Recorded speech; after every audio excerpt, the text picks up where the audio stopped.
صلی اللہ علی محمد صلی اللہ علیہ وسلم۔ السمیع العلیم من الشیطان الرجیم، بسم اللہ الرحمن الرحیم، والصلاۃ والسلام علی رسولہ الکریم۔ بخاری شریف کتاب صفت الصلاۃ، یعنی ہم یہ پڑھ رہے ہیں کہ اچھی نماز کیسی ہوتی ہے، اچھی نماز کے اندر کون کون سی صفات ہوتی ہیں، اس کی کیا کیا علامتیں ہوتی ہیں۔ بہت سارے ابواب ہم پڑھ چکے۔ پچھلی دفعہ ہم نے پڑھا تھا کہ رکوع اور رکوع کے بعد قوما اور پھر سجدہ اطمینان سے کیا جائے، اور سجدہ کے درمیان جلسہ جو ہے وہ بھی اطمینان سے کیا جائے۔ آج جو حدیث ہم پڑھیں گے یہ ہم پہلے پڑھ چکے ہیں، ایک حدیث ہم پڑھ چکے ہیں، دوسری جو ہے یہ نئی ہوگی۔ اور مضمون کیا ہے کہ جب سجدہ میں جائے تو تکبیر کہتے ہوئے جھکے، یحوی بالتکبیر حین یسجد۔ وقال نافع، اور نافع کہتے ہیں کانا ابن عمر یضع یدیہ قبل رکبتیہ، کہ عبداللہ بن عمر اپنے گھٹنوں کے بل اپنے ہاتھ رکھتے تھے، یعنی جب زمین پہ جھکتے تھے تو پہلے گھٹنے رکھتے تھے پھر ہاتھ رکھتے تھے۔ وائل بن حجر سے روایت آئی ہے کہ نبی کریم صلی اللہ علیہ وسلم بھی پہلے گھٹنے رکھتے تھے زمین پہ اور ہاتھوں کو بعد میں رکھتے تھے، لیکن بہرحال یہ گنجائش موجود ہے کہ کوئی شخص اگر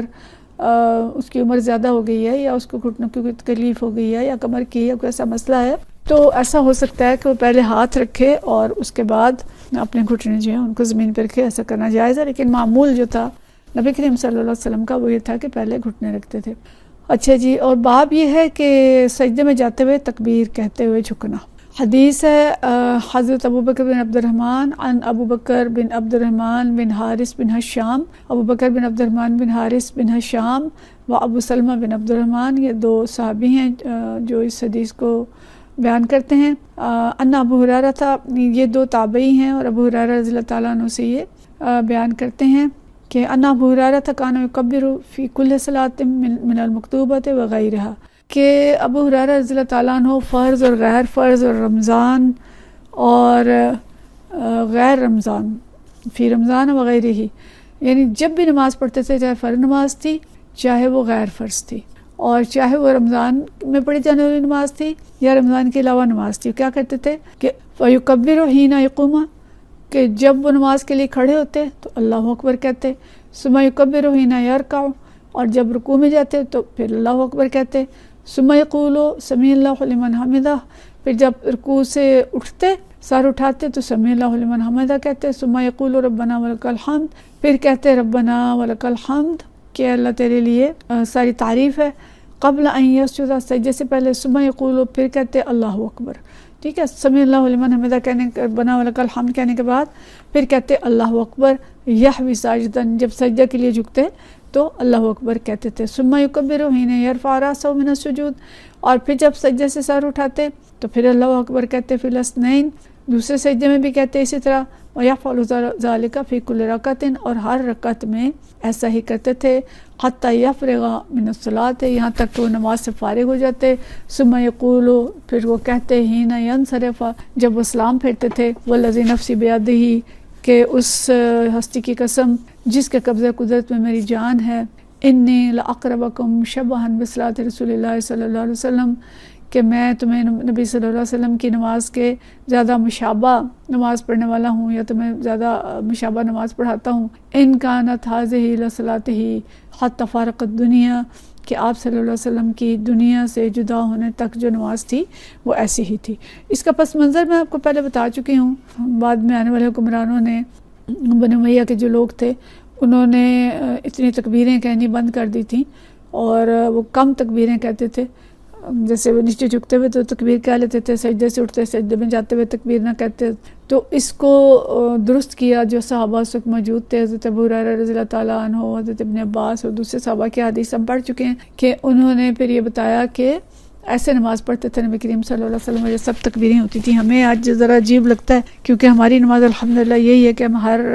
حرکت کے ساتھ اللہ اکبر کہتے ہیں، لیکن بنو امیہ کے دور میں تکبیریں کم ہو گئی تھیں۔ ہم حدیث پڑھ چکی ہیں جو تکبیریں پڑھ رہے تھے، اور ایک شخص جو دیکھ رہا تھا اس نے کہا کہ دیکھیں یہ شیخ کیا کر رہے ہیں، بس تو تکبیریں پڑھ رہے ہیں، بہت زیادہ پڑھ رہے ہیں۔ تو جو صحابی پاس تھے انہوں نے فرمایا کہ ایسے ہی نماز تھی نبی کریم صلی اللہ علیہ وسلم کی۔ تو دیکھیں کہاں کہاں سے ہو کے علم حدیث ہم تک پہنچے، اور کتنی چیزیں جو کہ بعض لوگوں نے نبی کریم صلی اللہ علیہ وسلم کی نماز سے بدل دی تھیں، تو ان کو بھی صحابہ رضوان اللہ مجمعین نے درست کیا اور مکمل حدیث جو ہیں وہ ہم تک پہنچائیں۔ اگلی حدیث ہے 771 اور ابو ہریرہ رضی اللہ تعالیٰ عنہ سے روایت ہے قالا، اچھا یہ حدیث بھی وہی دونوں صحابہ بیان کرتے ہیں،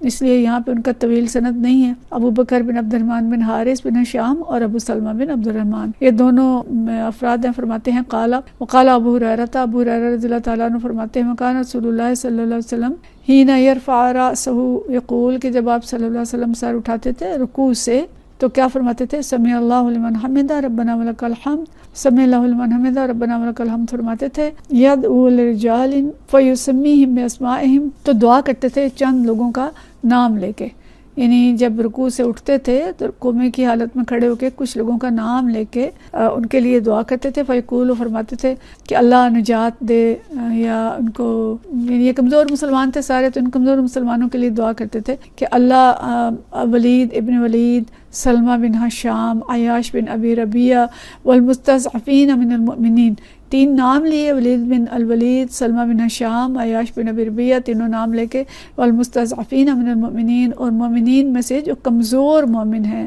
کہ اللہ ان سب کو نجات دے۔ یہ مکہ میں تھے یا کفار کے یا قبیلہ مضر نے ان کو قید کر لیا تھا، اس کی تاریخ جو ہے وہ اس طرح سے ہے، تو ان لوگوں کو قید کر کے ان کے اوپر ظلم ڈھا رہے تھے، تو اس وقت نبی کریم صلی اللہ علیہ وسلم نے ان کی نجات کے لیے دعا کی، اور یہ ہم پیچھے باب میں ہم پڑھ چکے ہیں، یہ قنوت نازلہ ہے، مختلف الفاظ میں قنوت نازلہ آئی ہے۔ تو ان مستضعفین کے لیے نبی کریم صلی اللہ علیہ وسلم نے نجات کی دعا کی، اور پھر قبیلہ مضر جو تھا اس کے لیے بد دعا کی، فرمایا اللہم اشدد وطاعتک علی مضر، کہ اللہ جو مضر ہیں ان کو اپنی شدید گرفت میں لے لے، وجعلها علیہم سنین کسنی یوسف، کہ ان کے اوپر قحط نازل فرما ایسے جیسے کہ یوسف علیہ السلام کے دور میں قحط آیا۔ وَأَهْلُ الْمَشْرِقِ يَوْمَئِذٍ مِّن مُضر مُخَالِفُونَ لَهُ،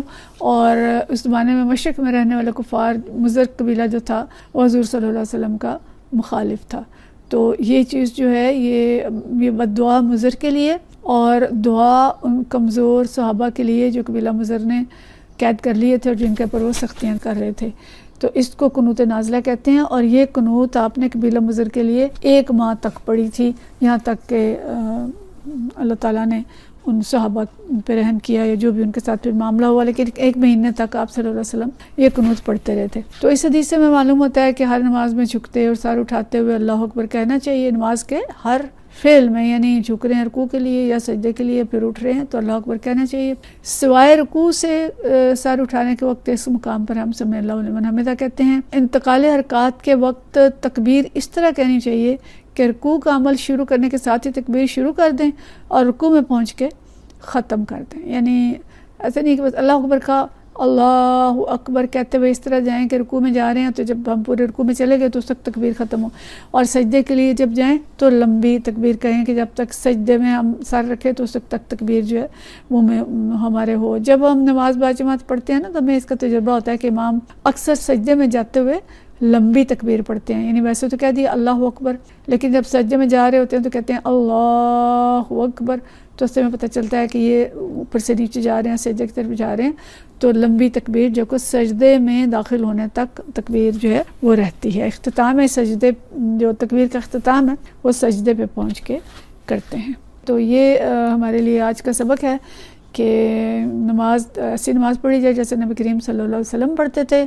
اور تکبیرات ہمارے لیے تکبیرات کا سبق ہے کہ تکبیرات ہم اسی طرح کہیں اور سجدے کی تکبیر لمبی کریں۔ وآخر دعوانا ان الحمد للہ رب العالمین۔